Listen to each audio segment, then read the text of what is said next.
Ever think about how Woody was never Andy's best friend? No, seriously, just think about it for a second. I was rewatching Toy Story the other night, you know how it is, and this idea just slammed into my head, and now I can't shake it. We all grew up thinking they were best pals, this kid and his cowboy doll, but that's not what's going on at all. A friendship is supposed to be between equals. Woody and Andy weren't equals. Woody wasn't Andy's sidekick. He was, for all intents and purposes, Andy's replacement parent. And once you see the movies that way, everything, and I mean everything, makes a horrifying amount of sense. Let's go back to the beginning, before Buzz Lightyear showed up. How does Woody run that bedroom? It's not a playground, it's a military operation.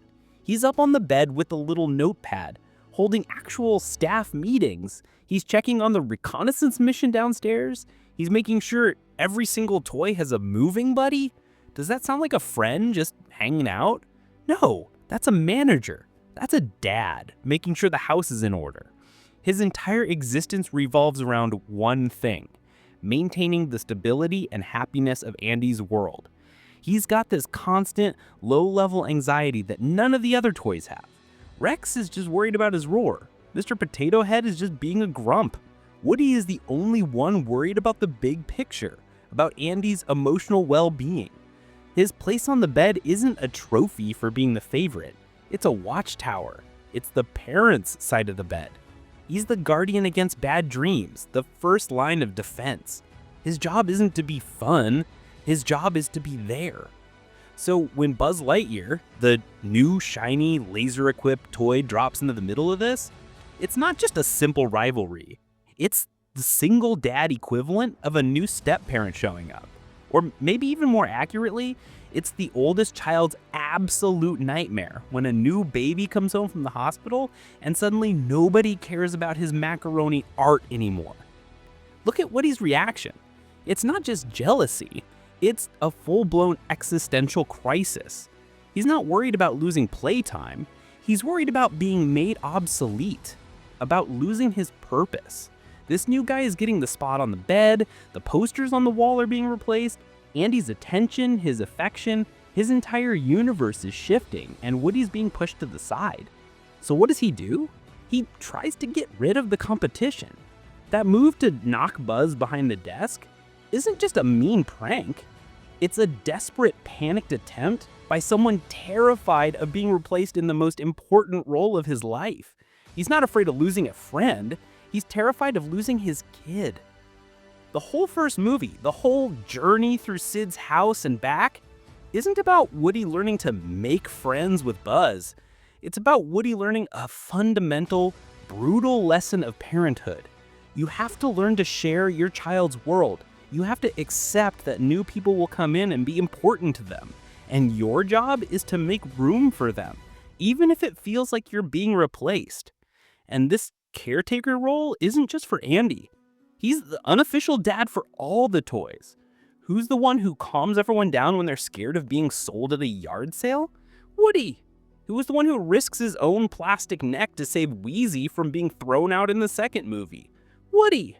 He's constantly putting himself on the line, not for glory, but for the good of the family unit.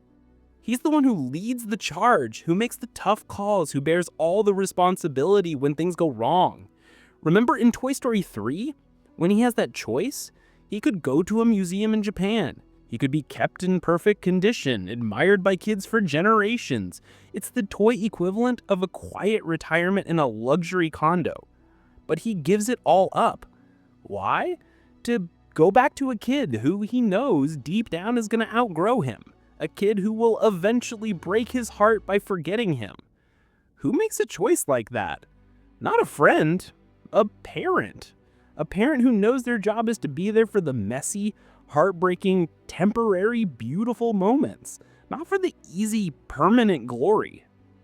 There's this idea in child psychology about a secure base, a constant, reliable figure in a kid's life that makes them feel safe enough to handle the world. That's Woody. He's Andy's emotional rock. You see it crystal clear in that scene when Andy's mom says he can't find Woody before cowboy camp. Andy completely loses it. His mom offers him any other toy, but it's not the same. It's not about having something to play with. It's about needing that specific source of comfort. Woody is his shield against the world. But if you need one scene, one definitive piece of evidence that this whole theory is true, it's the end of Toy Story 3.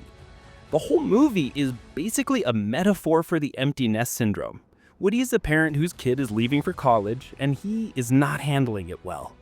He's in denial, trying to force his way into the college box, desperate to keep his job, to stay relevant. And then he has his moment of clarity. His job with Andy is over. So what does he do? He performs the single most selfless act of parenting I've ever seen in a movie. He knows he can't go with Andy, but he can make sure his kid's childhood is honored. He ensures his family of toys will be safe and loved. He climbs into the box for Bonnie. He sacrifices his own future with the person he loves most in the world so that everyone else can have a happy ending. He essentially arranges his own adoption. Then comes that final scene. Andy is giving the toys to Bonnie, and when he gets to Woody, he stops. He can barely do it. It's like he's giving away a piece of his soul. And listen to the words he uses to describe him. He doesn't say, "He was my favorite toy." He says, "He's been my pal for as long as I can remember." Okay, fair. But then he says this, "But the thing that makes Woody special is he'll never give up on you. Ever. He'll be there for you no matter what." You don't say that about a toy. You don't even really say that about a best friend. That's how you describe a guardian, a protector, a father. Woody wasn't a plaything. He was the quiet, constant, unseen parent in Andy's room, watching over him his entire childhood. And his greatest act of love was finally letting him go.